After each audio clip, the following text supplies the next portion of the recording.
Assalamualaikum warahmatullahi wabarakatuh. Waalaikumsalam warahmatullahi wabarakatuh. Saudara-saudaraku sebangsa setanah air yang kami cintai, yang kami banggakan dimanapun Anda berada. Alhamdulillah pada kesempatan yang berbahagia ini bisa menyapa saudara-saudaraku semua sebangsa setanah air.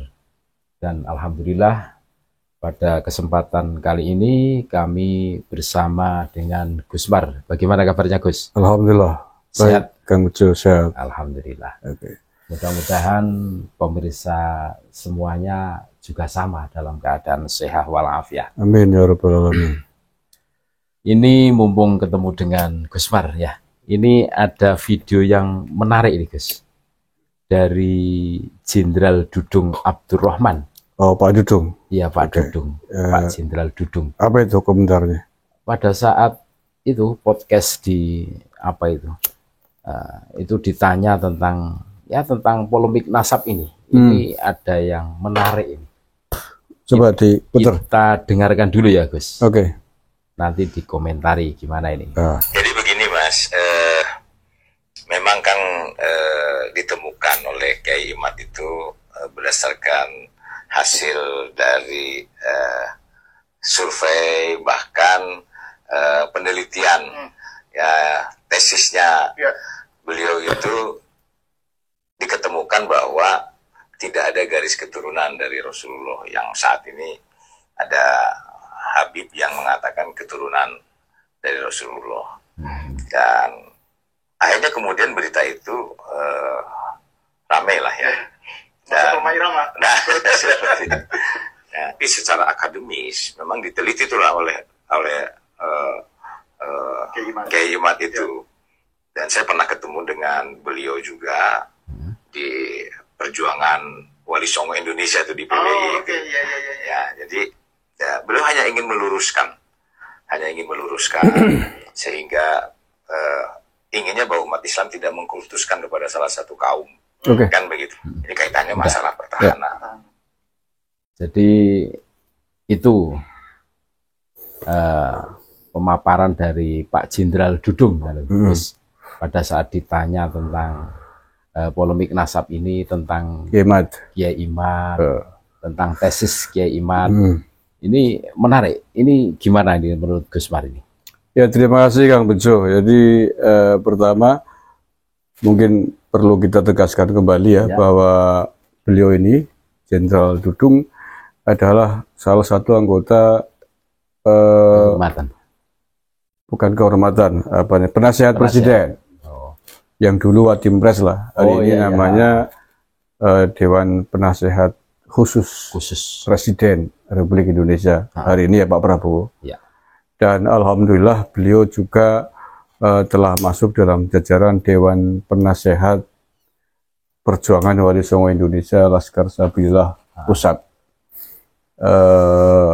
Artinya apa? Bahwa kita patut bersyukur sebagai jajaran pengurus dan anggota PWI Laskar Sabilillah di Kabupaten Banyumas dengan pengakuan dan dukungan yang diberikan oleh Pak Jenderal Dudung ini.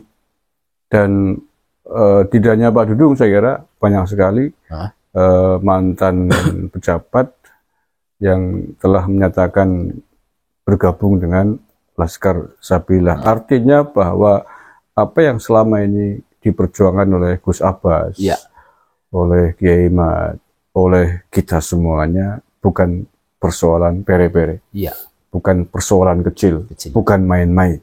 Kita sedang membela bangsa dan negara. Ya betul. Ya, seandainya ini adalah perjuangan remeh-temeh, tentu saja sekali Pak Dudung ya mantan Kasat tidak mungkin akan gegabah mau bergabung dengan PWI Laskar Sabilillah. Nah, sekali lagi ini adalah kehormatan, apresiasi buat perjuangan kita semuanya. Namun demikian, kita tentu saja tidak boleh sombong, tidak boleh overconfident ya, atas bergabungnya banyak orang-orang penting di PWI Laskar Sabilillah. Nah, yang justru kita harus menjaga diri.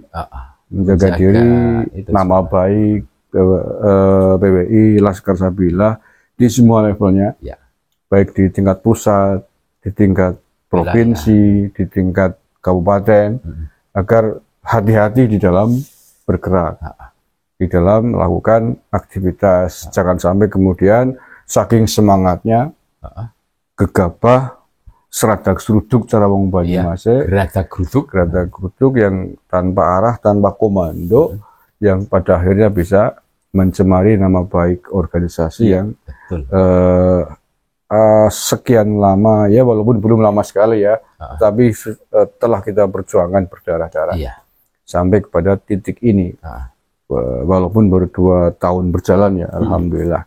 Jangan sampai kemudian menyakiti perjuangan para elit kita di atas, jangan sampai mencemari Gus Abbas, Kiai Eman, jangan sampai membuat malu Jenderal Dudu, ya, betul. dan lain sebagainya yang telah menyatakan bergabung dengan PWI Laskar Sabilah. Yang kedua, ini juga informasi khususnya kepada para pejabat, baik eksekutif, legislatif maupun yudikatif di Negara Kesatuan Republik Indonesia hari ini di semua levelnya, dari tingkat kabupaten, bupati, kapolres, dandim dan sebagainya, untuk mohon maaf tidak memandang sebelah mata dengan PWI Laskar Sabilah walaupun masih baru. Karena masih banyak ini, masih banyak bupati, kapolres yang boro-boro memberikan support. Hadir dalam acara PWI aja masih ada yang tidak berani. Takut barangkali dikira organisasi sembarangan. Dikira organisasi ecek-ecek. Ya harus saya katakan ini. Walaupun sudah banyak sekali bupati yang terus terang-terangan mendukung, mensupport, tetapi banyak juga masih harus kita akui bupati, kapolres yang masih minggrang-minggring ya. Memandang ini organisasi apa untuk hadir pada acaranya PWI Laskar Sabilah nggak mau. Jangankan bupati, kapolres, bahkan ketua NU, ketua NU, baik di wilayah provinsi maupun yang di PCNU, masih memandang sebelah mata, masih ada. Melihat PWI Laskar Sabilah itu dikira apa itu, hadir, ya tadi, jangankan mendukung, hadir aja ngeton di acara PWI. Nggak berani. Cemen ya. Artinya tidak mau mencari tahu dulu. Misalnya kan sebelum memutuskan mengambil sikap, dipelajari dulu. Ini PWI Laskar Sabilah siapa yang mendirikan? Masa nggak tahu Gus Abbas siapa? Terus latar belakangnya gimana? Gus Abbas gimana? Selama ini yang kita perjuangkan apa? Mestinya itu diteliti sehingga kemudian tidak a priori terhadap PWI Laskar Sabilah. Maka sekali lagi untuk bapak-bapak yang terhormat, bagi yang bupati, gubernur, kapolres, kapolda, Pak TNI di semua levelnya, juga wakil rakyat, ya monggolah disimpulkan sendiri bagaimana sebaiknya beliau-beliau ini harus bersikap dengan PWI Laskar Sabilah. Nah, kalau saya sih sebenarnya berpendapat sesungguhnya mereka itu mestinya berterima kasih dengan PWI Laskar Sabilah. Karena tugas-tugasnya menjaga bangsa dan negara telah diperingan, dibantu, diringankan oleh apa yang dilakukan oleh PWI Laskar Sabilah selama ini. Ya, yang paling di depan wajib menjaga keutuhan bangsa dan negara, mesti adalah mereka, para pejabat negara, apapun lembaganya, baik eksekutif, yudikatif, legislatif. Karena mereka yang dibayar oleh negara, mereka yang digaji oleh negara, mestinya mereka yang paling depan di dalam menjaga, mengawal negara ini. Seharusnya. Dari segala macam gangguan rongrongan, termasuk rongrongan yang dilakukan oleh keturunan imigran dari Yaman. Pembelokan sejarah. Video sudah bertebaran di mana-mana. Pembelokan sejarah, makam palsu, dan lain sebagainya. Mengapa mereka diam? Mengapa mereka bungkam? Seolah-olah ini persoalan konflik antara orang pro Habib dengan yang kontra Habib. Bukan, ini persoalan bangsa dan negara. Iya, betul, Gus. Persoalan merah putih, persoalan harkat dan marwah negara kesatuan Republik Indonesia yang ingin dipecundangi diorek-orek oleh mereka. Lah ini yang keluar-keluar tiap hari malah PWI Laskar Sabila yang tidak dibayar oleh negara, bahkan masih dipandang sebelah mata. Lah yang dibayar negara malah anteng-anteng baik. Justru ada yang memihak. Ada yang memihak kepada keturunan imigran Yaman. Ini kan kacau balau. Memberi panggung. Wah. Memberi panggung. Acara harlah kotanya, baik konser mereka. Iya. Ini jangan-jangan tahun baru besok ini pada nanggapin konsernya orang-orang keturunan Yaman. Lah iya. Ini harus kita lihat ini. Kita titeni ini siapa nih besok ini pejabat negara mana, lembaga negara mana yang pada saat peringatan tahun baru nanggap atau ngundang konser dengan bintang tamunya keturunan imigran Yaman, Balawi Yaman yang mengaku ketuhanan Nabi ini. Ya, dipertanyakan. Sudah berjalan 2 tahun, masa nggak mau mencari tahu? Lah ya. Pura-pura nggak tahu kan, yo. Yo, wagulah. Ya. Sesungguhnya kan pejabat negara harus ada isu sedikit sekali. Mereka khususnya di aparat ya, kan punya intelijen. Intelijen harus ditelusuri. Mengkaji ini isu apa nih? Apakah ini isu sektoral, apa isu nasional, gitu. Kasusnya apa? Kira-kira berbahaya apa enggak bagi bangsa dan negara? Kan mestinya begitu, dari itu dipelajari. Sebagian mana Pak Jenderal Dudung tadi kan, Gus? Ya. Kan tegas itu, maksudnya bagaimana tentang Kiai Imad, tesis beliau. Sudah bisa memutuskan, menyimpulkan beliau bahwa Kiai Imad sedang meluruskan. Bukan sedang mengadu domba. Bukan sedang mencari masalah di negara. Atau pengen menggantikan posisi Habib. Bikal Nasab. Sama sekali tidak kan. Itu bahasa-bahasa mereka. Bahasa-bahasa mereka. Ya, mudah-mudahan apa yang tadi disampaikan oleh Pak Dudung menjadi inspirasi bagi semua elemen bangsa dan negara ya. Khususnya para pejabat, bahwa apa yang dilakukan oleh Kiai Imad, oleh Gus Abbas, oleh kita semua di jajaran PWI Laskar Sabila adalah murni dalam rangka menjaga bangsa dan negara. Bangsa dan negara. Yang sudah kita ketahui banyak sejarahnya dibelokkan. Dipalsukan oleh mereka, dari yang kasar-kasar sampai yang halus sekalipun.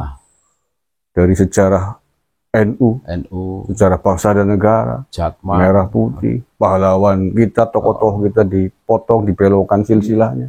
Pangeran Diponegoro menjadi Mbak Abud, Assegaf, Alaidrus, Bang Bonjol jadi Bin Syihab, Sahabuddin juga katanya begitu. Wah, ngeri lah. Karena sumber diningret katanya Bin Yahya. Guru kita Kiai Banyumas yang dekat dengan kita, Mbah Malik Al-Baru bin Ilyas jadi bin Yahya. Kan ini fakta-fakta yang bisa kita temukan semua, dokumentasinya ada.